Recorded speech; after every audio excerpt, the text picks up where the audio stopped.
Shalom saudara-saudara yang terkasih dalam Kristus, senang berjumpa dengan saudara-saudara sekalian. Semoga damai sejahtera kasih karunia Tuhan Yesus selalu menyertai kita dari sekarang sampai selama-lamanya. Nama saya Onasis, saya rindu kita bersama-sama untuk merenungkan firman Tuhan. Sebelum kita mulai, mari kita berdoa.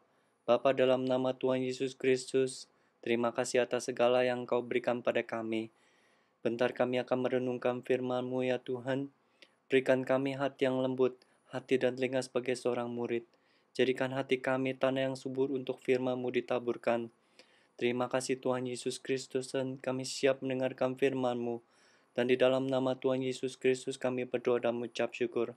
Haleluya. Amin. Mari kita membuka Matius 3. Matius 3 ayat 1. Pada waktu itu tampillah Yohanes Pembaptis di padang gurun Yudea dan memberitakan, "Bertobatlah, sebab kerajaan surga sudah dekat." Sesungguhnya dialah yang dimaksudkan Nabi Yesaya ketika ia berkata, "Ada suara orang yang berseru-seru di padang gurun, persiapkanlah jalan untuk Tuhan, luruskanlah jalan baginya." Yohanes memakai jubah bulu unta dan ikat pinggang kulit, dan makanannya belalang dan madu hutan. Maka datanglah kepadanya penduduk dari Yerusalem, dari seluruh Yudea dan dari seluruh daerah sekitar Yordan. Lalu sambil mengaku dosanya mereka dibaptis oleh Yohanes di sungai Yordan. Ayat 7. Tetapi waktu ia melihat banyak orang Farisi dan orang Saduki datang untuk dibaptis, berkatalah dia kepada mereka, "Hai kamu keturunan ular beludak, siapakah yang mengatakan kepada kamu bahwa kamu dapat melarikan diri dari murka yang akan datang? Jadi hasilkanlah buah yang sesuai dengan pertobatan, dan janganlah mengira bahwa kamu dapat berkata dalam hatimu, Abraham adalah bapa kami, karena aku berkata padamu, Tuhan dapat menjadikan anak-anak bagi Abraham dari batu-batu ini.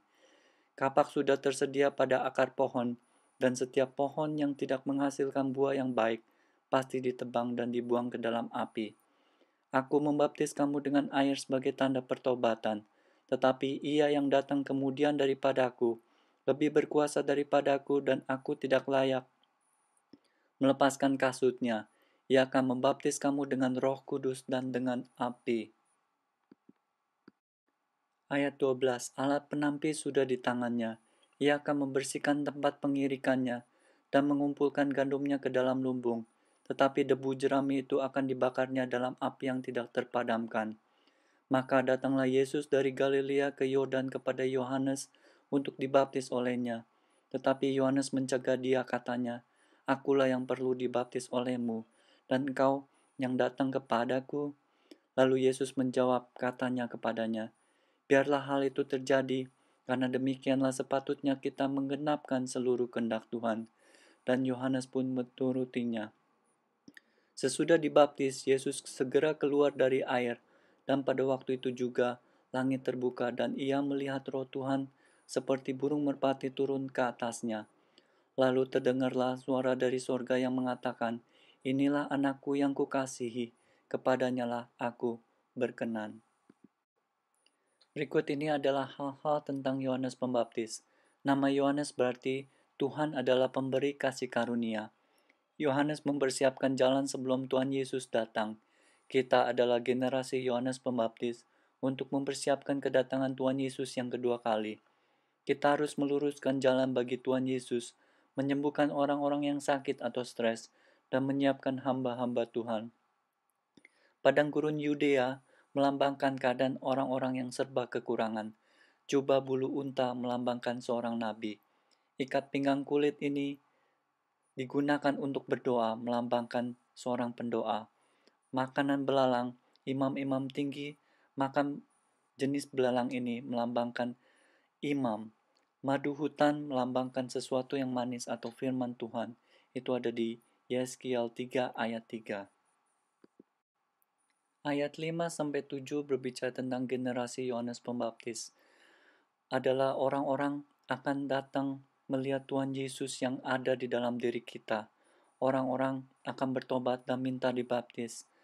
Generasi Yohanes Pembaptis tidak kompromi dengan dosa, benci dengan dosa, dan mengatakan kebenaran, berbicara kebenaran firman Tuhan. Dan orang-orang Farisi dan Saduki adalah orang-orang yang munafik. Generasi Yohanes Pembaptis hidup benar untuk Tuhan dan tidak munafik. Yang ayat ke-8, jadi hasilkanlah buah yang sesuai dengan pertobatan. Bertobat dalam hal ini adalah menerima Tuhan Yesus sebagai juru selamat kita, dan setelah disucikan oleh Dia, kita jangan berbuat dosa lagi. Kita harus bertobat sungguh-sungguh dan hidup kita akan berbuah sesuai dengan pertobatan kita. Bertobat sama dengan menyesali dan berbalik menjauh dari dosa. Ayat 9, jangan berkata Abraham adalah bapa kami. Ini berarti pertobatan harus dimulai dari dalam hati kita. Pertobatan bukan hanya di mulut saja. Pertobatan bukan untuk orang tahu bahwa kita bertobat. Orang bisa berlaku seperti bertobat tetapi masih berbuat dosa.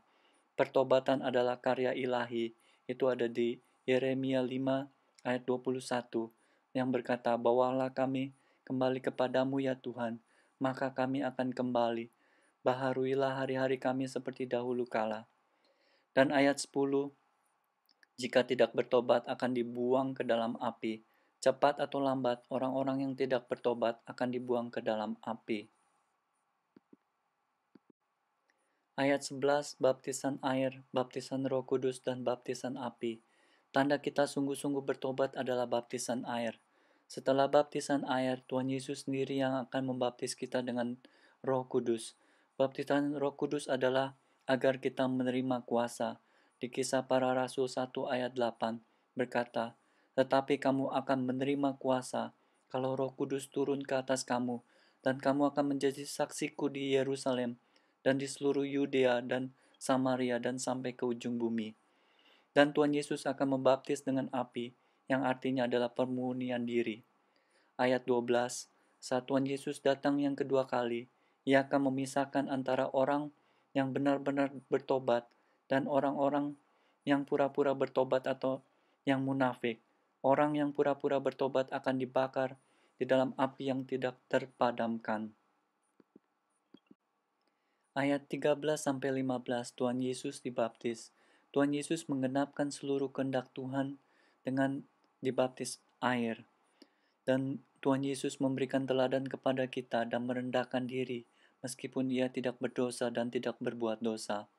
Ayat 16-17, Tuhan Roh Kudus turun atas Tuhan Yesus. Tuhan Yesus dibaptis oleh Tuhan Roh Kudus. Tuhan Bapa berkenan kepada Tuhan Yesus. Saya berharap kita semakin kenal dengan Tuhan Yesus dan biarlah Tuhan Roh Kudus terus membimbing dan mengajari kita. Semoga renungan ini memberkati saudara semua, dan biar damai sejahtera kasih karunia dari Tuhan Yesus Kristus menyertai kita semua. Segala hormat dan kemuliaan hanya bagi Tuhan Yesus Kristus sekarang dan selama-lamanya. Haleluya. Amin.